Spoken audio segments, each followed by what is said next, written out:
Signal ছাড়া রাস্তার মধ্যে ক্রস করতেছে। এদেরকে কি বলবো, বলার মতো কিছু নেই। তো আমরা দোকানে এসে পড়ছি, আমরা কিছু ফার্নিচার নিলাম। ফার্নিচারগুলো দেখেন। তো আমরা এটা চুজ করছি। Two Brothers Biker. আসসালামু আলাইকুম, welcome to my channel to Brothers Biker. আশা করি সবাই ভালো আছেন। তো আজকে আবার বের হয়ে পড়লাম। আজকে আমি যাইতেছি মধুপুর কিছু আসবাবপত্র কেনার জন্য। মধুপুর 7 কিলো, এখান থেকে মধুপুর 7 কিলো। তো আজকে আমি যাইতেছি কিছু আসবাবপত্র কেনার জন্য। আমার চাচা, ছোট চাচা, উনি বিদেশ থাকেন। তো ওনার ঘরের কিছু আসবাবপত্র কেনার জন্য যেতেছি। তো যাই, দেখি কিনি, আপনাদেরকেও দেখাবো। চলেন যাওয়া যাক। এখনো ড্রাইভিং লাইসেন্সটা করতে পারতেছি না, তো সেই জন্য আর কি দূরে কোথাও গিয়ে ভালোভাবে ভিডিও বানাতে পারতেছি না। তো আমার বড় ভাই, উনি সেনাবাহিনীতে আছেন। উনি কিছুদিনের মধ্যে আসবেন ছুটিতে। উনি এখন সিলেট আছেন।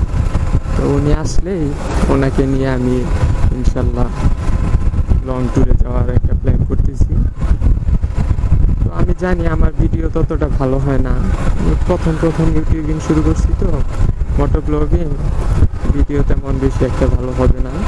তো কষ্ট করে আপনারা তারপরে একটু দেখেন, সাবস্ক্রাইব করেন। তো আপনাদের জন্য সামনে আরও ভালো ভিডিও আনার চেষ্টা করব। হেলমেট ছাড়া রাইড করবেন না। হেলমেট ছাড়া রাইড খুব ঝুঁকিপূর্ণ, কারণ কথায় আছে যে নিজে বাঁচলে বাঁচেন না। তো মোটর সাইকেল আর কয় টাকা, মোটর সাইকেল নিজে বেঁচে থাকলে অনেক মোটর সাইকেল কেনা যাব, অনেক ঘোরাফেরা যাবে, সব কিছু করা যাবে। কিন্তু আগে নিজের তো বেঁচে থাকতে হবে। সেই জন্য নিজের সেফটিটা আগে। নিজের সেফটির কথা চিন্তা করে সবাই ভালো মানের, ভালো ব্র্যান্ডের হেলমেট পরার চেষ্টা করবেন। এখানে যে আরেকটা চাচা, এই চাচা মোটর সাইকেল চালাইতেছে হেলমেট ছাড়া। তো হেলমেট ছাড়া খুবই ঝুঁকিপূর্ণ। হেলমেট ছাড়া কখনো বাইক রাইড করবেন না।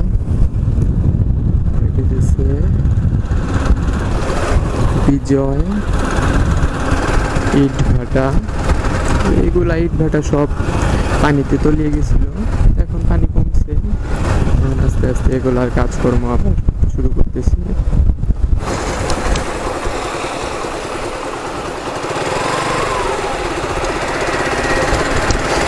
মেইন রোডে চলে আসলাম। তো এই রোডটি সরাসরি মধুপুর ক্রস করে ময়মনসিংহের দিকে চলে গেছে। তো এটাতে ময়মনসিংহ যাওয়া যায়। দেখেন মেইন রোডের অবস্থা, কি অবস্থা। যত তাড়াতাড়ি সম্ভব রাস্তাটা মেরামত করা দরকার। হলো মধুপুর শহর। তো আমরা মধুপুর শহরে এসে পড়েছি। সিগন্যাল ছাড়া রাস্তার মধ্যে ক্রস করতেছে। এদেরকে কি বলবো, বলার মতো কিছু নেই। যারা ড্রাইভ করে তারা যদি আইন কানুন না মেনে ড্রাইভ করে তাহলে কি হবে?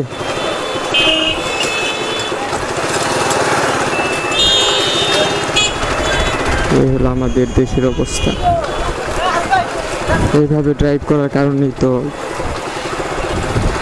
দুর্ঘটনার সম্মুখীন হয়। তো আমাদের সবসময় সেফটি এবং আইন কানুন মেনে ড্রাইভ করতে হবে, যাতে কোনো দুর্ঘটনা সম্মুখীন হতে না হয়।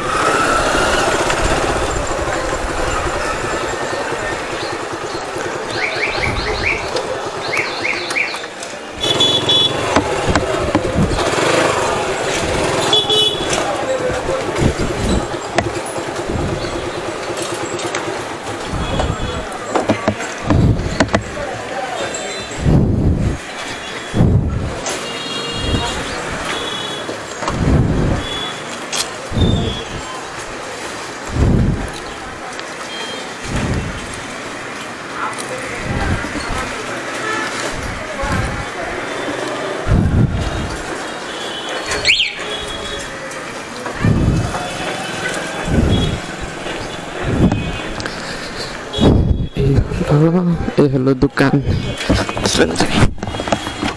তো আমরা দোকানে এসে পড়ছি, আমরা কিছু ফার্নিচার নিলাম, ফার্নিচারগুলো দেখেন।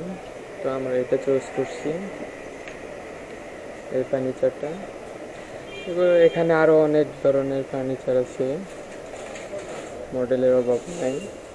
তো আমরা ওইটা চয়েস করছি, দেখেন অনেক ধরনের। তো আমরা আমি ভালো করে দেখাই। তো এই যে এটাই সেম প্রোডাক্ট,